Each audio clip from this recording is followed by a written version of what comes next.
you know, a little bit of history to rely on here. Now, what is Barking Frog playing nowadays, though? I remember he was playing Inkling back in the day. He was messing around with Steve for a little bit. He's been going everyone. Yeah, he's playing everyone, but hey, man. He's going with that Steve on the box. I haven't seen Barking Frog around in a while. I haven't seen him since like last summer. I don't even know.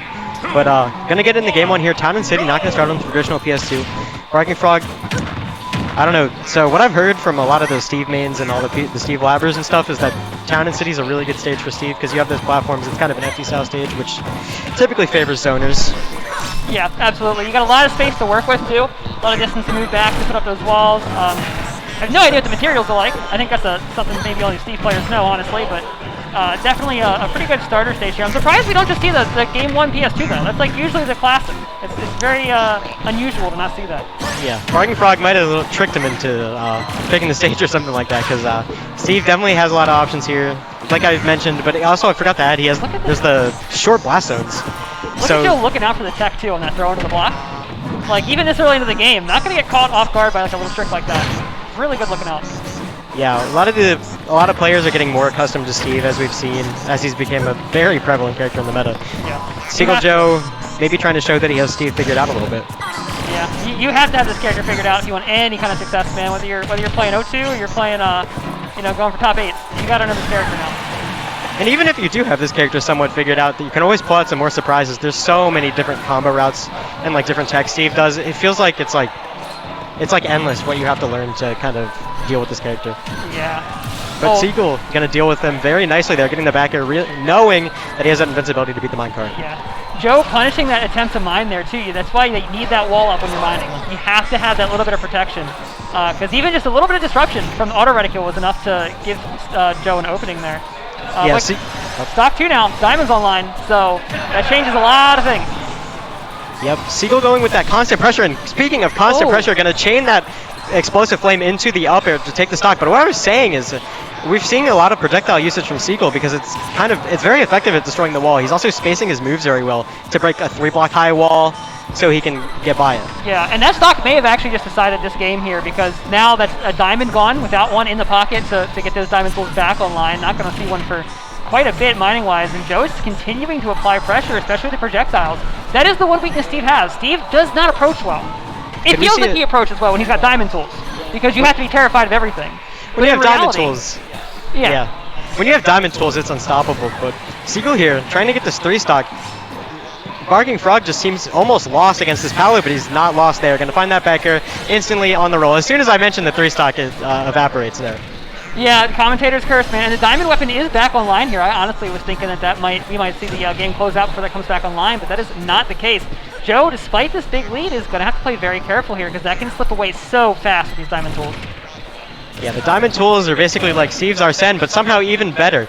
Like, if I've seen Steve's mount insane comebacks with these tools. I mean, just the combos, everything just hits harder.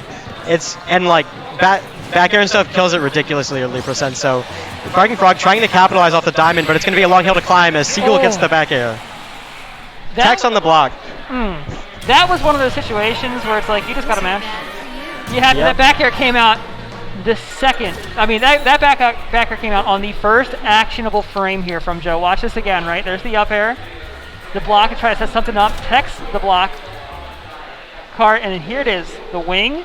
That first I'm telling you, that first actionable frame. That had to be it. But you can see that was the forward smash coming from Barking Frog. If that doesn't happen, I don't know if Joe actually dies there. I don't know if he dies there necessarily, but at the very least you're off stage. It is down. And it's diamond. But a lot of the time there, the Steves will go for like either the F smash picks up on an air dodge, or they'll go for an up smash. Yes. So Joe obviously recognizing that, knowing a little bit about the Steve matchup, getting in with that back air to make sure he does not get hit by one of those smash attacks. Right, absolutely. All right, game 2 here. Oh, we're switching to the Kazuya. The Kazuya, okay. The other DLC menace. Yeah. I mean, hey, these two are like the characters that are looking like they're going to be running this game for a while, for better or for worse. You know, different people got different opinions on that, but I, for one, I'm always happy to see a Kazuya. I think this character's cool as hell. I don't ever want to fight him. Not to be biased or anything, but I think I'm the opposite. I definitely don't want to fight Kazuya. He's very scary. He's got the 0 to death off the Electric Wind God Fist, and it's really hard to deal with. Like, not very many moves can punish that, so your positioning also has to be perfect. It's just a very hard move to deal with in neutral, and Barking Frog's going to try to take advantage of that. Is he gonna? He's gonna get 3 it. in a row. Ooh, misses the up smash though, and he's gonna get hit by the explosive flame. Again, chaining these projectiles into the back air, off stage. What will Barking Frog do? Gets hit by the counter, smart by Seagull. I've actually never thought of using a counter like that against the uppie. I completely forget.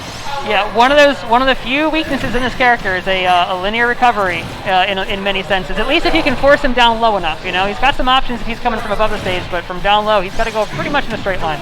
I feel like, yeah, I kind of wasn't thinking about that at all, but Seagull can definitely abuse this counter on the recovery because it's really hard to contest the hitbox with other moves.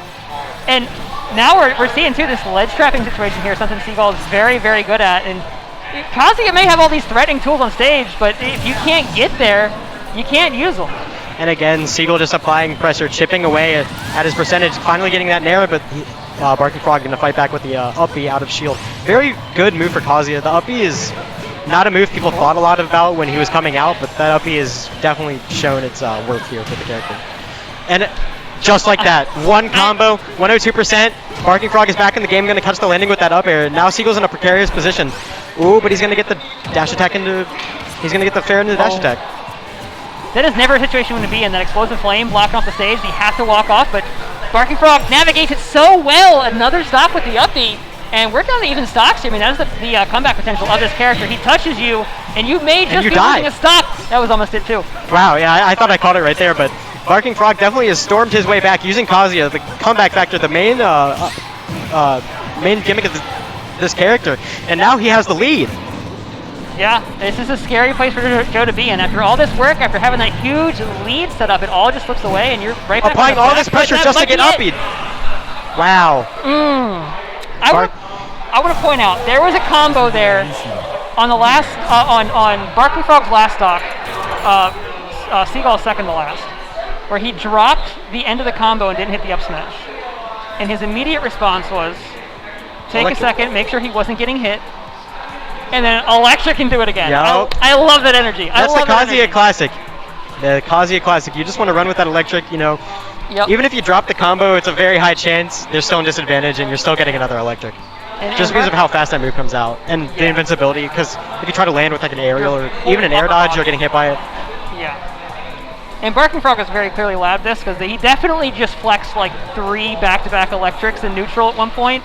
That game, just like, yeah, I can do that. You know what I mean? Like, I know my combos. Yeah. You want to play footsies, like, think again. You don't.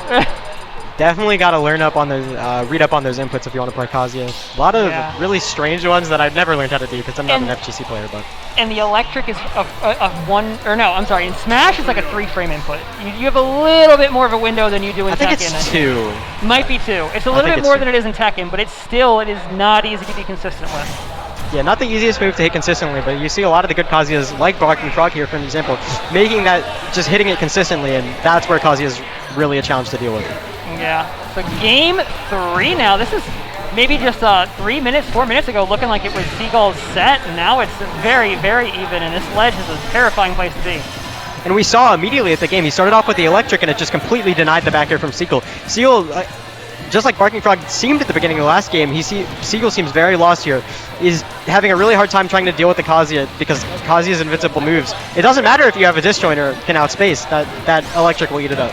Well, you see what Seagull's doing here. He's playing the platforms, he's playing, at a distance with the projectiles. That's where he's allowed to exist. That's where Kazuya is, you're allowed to, oh my god, Electric into But if you're in Kazuya's face, you're not existing anymore. Seagull now, not the biggest deficit, but with Kazuya, it can be the biggest deficit. Yes. The problem here with this matchup is, if those places are where you can exist, the platforms and long distance, what are you killing with? You can rack up damage with auto reticule all day, but you're not going to hit a raw explosive flame. And how are you going to get anything else and done? Now you're gone. No! Now you are gone. No. You cannot shield at ledge when that command grab is out. Just like the Bowser side and the Ganon side, Kazuya's is just as deadly, going to take him out there at 0%. Now it's a huge lead for Barking Frog, and one combo could just seal the game away. And it's a meaner one, too, because it drops you so quick. Yeah, you have a hard... like floaty. Oh, he's going to get the parry on the get-up attack, going to get the nair. A couple crouch jabs. But nothing going to come out of it. Seagull back to neutral here, which is where he wants to be. Ooh, a bit of a mistake from Barking Frog. Fast falling too far. Must have thought he was going to grab the ledge there. Now Seagull back in this game. He needs to play very carefully, though, because, again, we've reiterated it over and over again. It could be the end. That SD was a gift, but Seagull needs to run with it to pull this one out. So far, it's looking like the case. Oh, just get up with the side B, though. I love the energy from that. Seagull actually managing to outspace the electric there. Now Seagull coming back into this game. The SD might have shook Barking Frog up a little bit. Now Seagull coming back with these aerials, playing very patiently, using these projectiles to even up the percentage before going in. Oh, he misses the punish on the dash attack. Oh, greedy no. there. Very greedy going for that up smash there. And now Seagull just back in the game. Seagull's been chipping away Barking Frog's shield little by little over the past like 40 seconds or so. Unfortunately, I think all that progress is gone now, but that was looking like that may have been the game plan to close this out. And now it's just pure neutral here. But Seagull's found a way to box against this character, found a way to stay just outside of range, not be under threat, and Barking Frog having to play very, very careful, very, very, very measured pace here in the neutral to try to combat that. But the rage drive is out.